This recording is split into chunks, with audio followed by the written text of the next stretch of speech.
Bonjour et bienvenue sur Boulevard BD. Aujourd'hui, sur un air de fado. Lisbonne, 1968.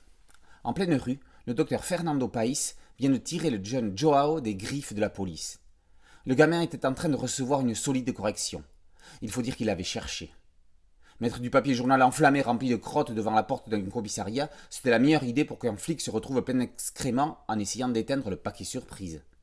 Mais encore faut-il courir vite. Bref, l'intervention du médecin tombe à point, et le moins que l'on puisse dire, c'est que le môme n'est pas spécialement reconnaissant. Il n'en fallait pas moins pour rappeler à Fernando Paes son passé militant. Pour son premier album en tant qu'auteur complet, Nicolas Barral signe une œuvre politique historique magistrale. Partant d'une bête chute du dictateur Antonio de Oliveira Salazar le 3 août 1968, Barral raconte la vie d'un médecin très tranquille qui voit son existence remonter à rebours à cause de, ou grâce à, une rencontre fortuite avec une graine de révolutionnaire. Le petit Joao lui fera rencontrer sa sœur, militante communiste. Le passé de Fernando va lui revenir à la face comme un boomerang. Barral pose ouvertement la question de l'engagement politique et de ses conséquences dans ce qui n'est rien d'autre qu'une dictature.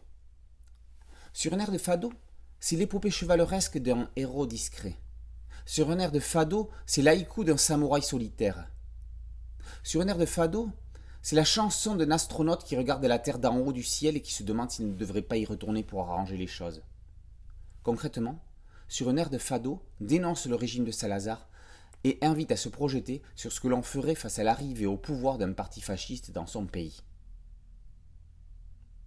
On connaissait le Nicolas Barral, dessinateur parodique de Baker Street et de Philippe et Francis. On connaissait l'adaptateur après Tardy du Nestor Burma de Léo Mallet. On connaissait le scénariste tendre et humoristique de Mon Pépé est un fantôme.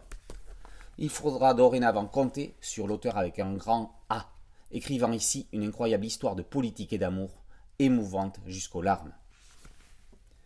Sur un air de fado, par Nicolas Barral et paru aux éditions d'Argo. Boulevard BD, c'est une chaîne YouTube et un podcast audio. N'oubliez pas de liker, de vous abonner et d'activer la cloche de notification pour être prévenu de nouvelles chroniques. A très bientôt sur Boulevard BD. Ciao.